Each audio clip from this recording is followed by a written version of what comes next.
नमस्कार, मैं हूं डॉक्टर श्वेता आड़ात्य और बहुत ही स्वागत है लिमिटलेस ब्रेन लैब के इस एपिसोड में। तो आज हम जानते हैं कि जब अल्जाइमर्स डिमेंशिया यानी कि मेमोरी के प्रॉब्लम वाले जो पेशेंट है उसके ओरल बैक्टीरिया को जाना गया तो उसमें से क्या मिला और इस पूरे माध्यम से कौन सा बड़ा लेसन है। सबसे पहले ये लिखिए कि ओरल हेल्थ को मेंटेन करने के लिए आप लोग क्या क्या करते हैं। कमेंट सेक्शन में जरूर बताइए कि आप केवल ब्रश करते हैं, सुबह करते हैं, शाम करते हैं, कोई पर्टिकुलर टूथपेस्ट यूज करते हैं, कोई फ्लॉसिंग यूज करते हैं, क्या माउथ वॉशेस यूज करते हैं। और सबसे बड़ा क्वेश्चन आता है कि जैसे गट का माइक्रोबैक्टीरिया होता है वैसा क्या ओरल माइक्रोबायोम भी इंपॉर्टेंट रहता है हेल्थ के लिए कि नहीं। क्या हार्ट मात्रा ओरल माइक्रोबायोम के ऑल्टरेशन से यानी कि बदलाव से बढ़ सकती है। क्या ब्रेन में स्ट्रोक की मात्रा बढ़ सकती है। क्या अल्जाइमर्स डिमेंशिया की मात्रा बढ़ सकती है। तो ऐसे कई सवाल अगले 5 से 7 मिनट में हम डिस्कस करेंगे। कहीं जाइएगा नहीं, बने रहिएगा। लाइक, सब्सक्राइब और शेयर का बटन जरूर दबाइएगा क्योंकि vision and mission of limitless brain lab यही है कि आप तंदुरुस्त रहे, हेल्थ, वेल्थ एंड हैप्पीनेस हमेशा आपके साथ रहे। शुरू करते हैं कि सबसे पहले ये कि ओरल हेल्थ यानी कि मुख में जो बैक्टीरिया रहते हैं उसका ब्रेन के साथ कैसे कनेक्शन होता है। सोचने वाली बात यह है कि ओरल बैक्टीरिया जो है वो हमारे सबसे पहले एक्सपोज्ड बैक्टीरिया रहता है। आप कुछ भी खाते हैं तो सबसे पहला मुकाबला जो है वो ओरल बैक्टीरिया से होता है। उसके बाद जाके जो आप निगलते हैं वो गट बैक्टीरिया के साथ सामना होता है। इस ओरल बैक्टीरिया का जो कंपोजिशन है उसमें कुछ हेल्दी भी रहते हैं, कुछ अनहेल्दी रहते हैं, यानी कि कुछ हमें मदद करते हैं वहां पे सारा प्लाक वगैरह को क्लियर करने को, और कुछ जो होते हैं वो टॉक्सिन पैदा करते हैं। उसमें से एक टॉक्सिन था जो कि 2019 के एक स्टडी में पाया गया था। उस टॉक्सिन का नाम है जिंजीपेन। इस पर्टिकुलर टॉक्सिन से एंजाइम जो है वो रिलीज किया गया जिसकी वजह से एमिलॉइड यानी कि टॉक्सिक मात्रा जो ब्रेन में होती है प्रोटीन की वो पाई गई। पोरफायरोमोनास जिंजीवालिस करके एक बैक्टीरिया था जो अल्जाइमर्स डिमेंशिया के पेशेंट्स में पाया गया।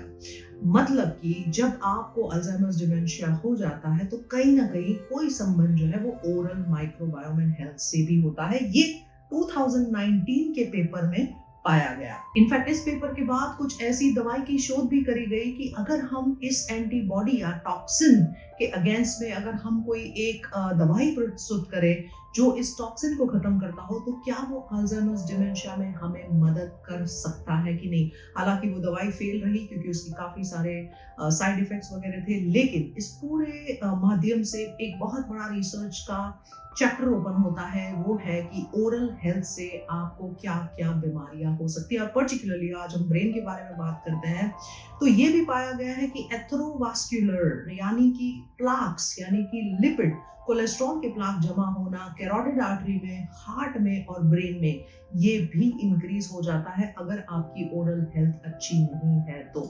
दूसरा, जैसे मैंने कहा कि डिमेंशिया की मात्रा बढ़ जाती है। तीसरा, एक स्टडी में ऐसा पाया गया है कि आपकी जो ओवरऑल डिटॉक्सिफिकेशन यानी कि एक एंटीऑक्सीडेंट की एक क्षमता होती है बॉडी की और इम्यूनिटी होती है वो भी घट सकती है।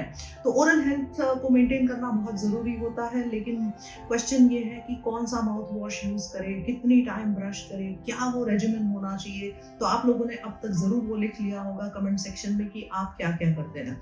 क्या आपके बच्चों के ओरल हेल्थ पे आपने ध्यान दे रखा है। पर्टिकुलरली जैसे जैसे जैसे एल्डरली होता है, मतलब हम एज में इंक्रीज होते हैं तो भी जो गम वगैरह होता है उसकी जो स्ट्रेंथ होती है वो कम होते जाती है। काफी सारे विटामिन, काफी सारे हेल्थी डाइट वगैरह लगते हैं इस पूरे गम को भी मेंटेन करने के लिए। ज्यादा कर कीटाणु जो होते हैं वो गम के अंदर में यानी कि जिंजाइवाइटिस के फॉर्म में अंदर छुपे रहते हैं। सो हमारा काम होता है उन सारे कीटाणुओं को रेगुलरली बार बार नाश करना। अब काफी लोग माउथ वॉश बहुत रिपीटेडली यूज करते हैं। ऐसा करने से भी जो हमारे हेल्दी बैक्टीरिया है उसको नुकसान हो सकता है।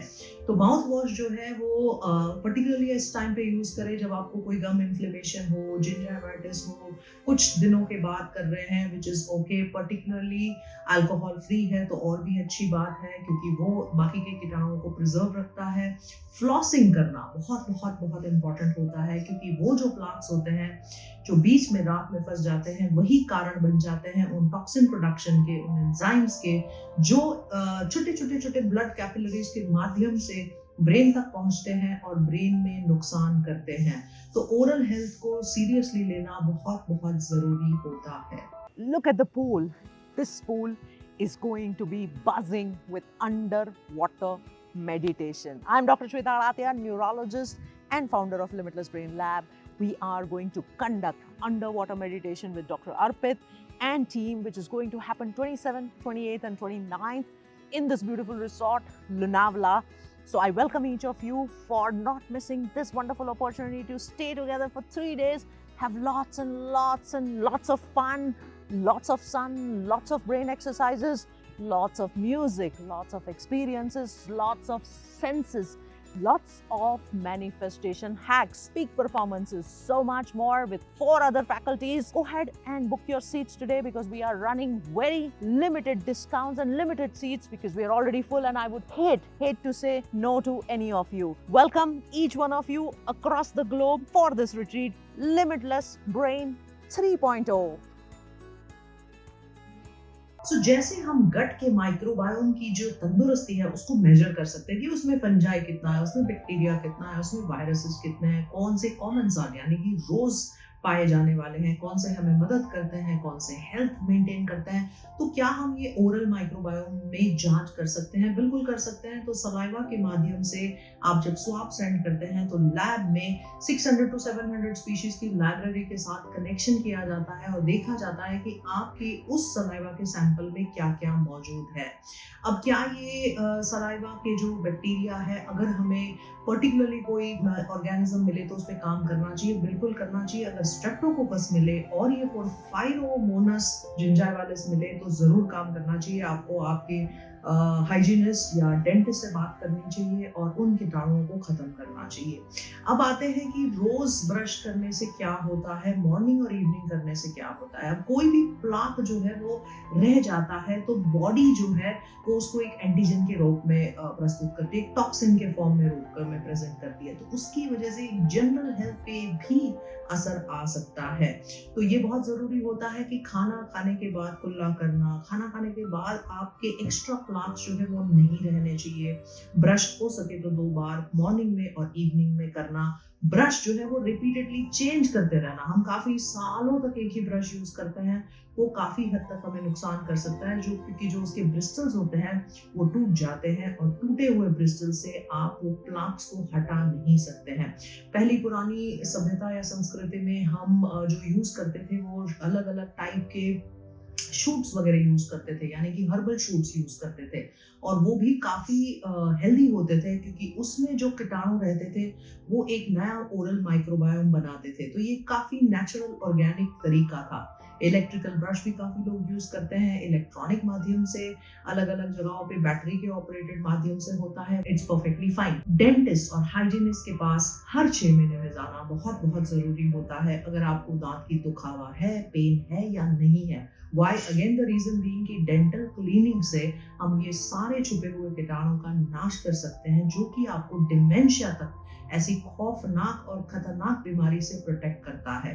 डिमेंशिया जिनको मालूम नहीं है, हम बता दें कि उसमें काफी मेमोरी का जो है वो लॉस होता है, ओरिएंटेशन का लॉस होता है, कैलकुलेशन में प्रॉब्लम होता है, जजमेंट में दिक्कत आती है। अल्जाइमर्स डिमेंशिया की फिलहाल डायग्नोसिस काफ़ी सीरियस मानी जाती है क्योंकि लिमिटेड दवाइयाँ हैं और प्रोग्नोसिस काफ़ी हद तक खराब है। तो इसके लिए, और ये पहले टाइम पे 65-70 ईयर्स के बाद आता था, लेकिन अब हम काफ़ी यंग पेशेंट्स में भी ये देखने लगे हैं। तो जो भी ये वीडियो सुन रहे हैं, प्लीज़ आप अपने ओरल हाइजीन के लिए क्या क्या कर रहे हैं वो ज़रूर कमेंट सेक्शन में डालना। और अगर आप कोई पर्टिकुलर टाइप की टूथपेस्ट वगैरह यूज़ कर रहे हैं तो भी ज़रूर डालना। लेकिन ये टूथपेस्ट भी बहुत इंपॉर्टेंट है, क्योंकि फ्लोराइड की मात्रा अगर बहुत ज़्यादा हो गई तो भी उससे नुकसानी हो सकती है।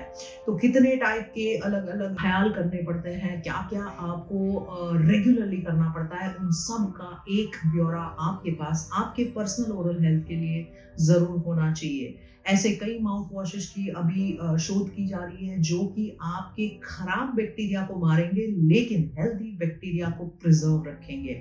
और ये बहुत ही सुंदर तरीके की रिसर्च है, क्योंकि इसके माध्यम से आप सेफली मल्टीपल टाइम्स ऐसे माउथ वॉशेस यूज कर सकते हैं। कई सारे ऐसे रिसर्च पेपर्स में ये भी देखा गया है कि रिपीटेड माउथ वॉश यूज करने से जब पूरा ओरल माइक्रोबायोम हेल्दी वाला भी खत्म हो जाता है तो भी बॉडी को दिक्कत आ सकती है। आपके कई सारे ऐसे डिजीजेस को आप इनवाइट कर सकते हो, क्योंकि जैसे ही ये एक दरवाजा है, this oral cavity is your door of entry to कोई भी जो चीज अंदर जा रही है वो दरवाजे में दरबान होने, यानी कि अच्छे वाले दरबान होने भी उतने ही जरूरी होते हैं। तो ऐसे ही छोटी छोटी चीजें होती है लेकिन वो काफी हद तक इम्पोर्टेंट हो जाती है। कई सारी ऐसी पेन वगैरह की बीमारियां हैं, कई सारे ऐसे क्रॉनिक डिजीजेस है, ऑटो इम्यून कंडीशन है, उसकी भी अब एसोसिएशन ओरल माइक्रोबायोम के साथ काफ़ी की जा रही है। कई सारी रिसर्च फ्रेश तौर पे देखी जा रही है।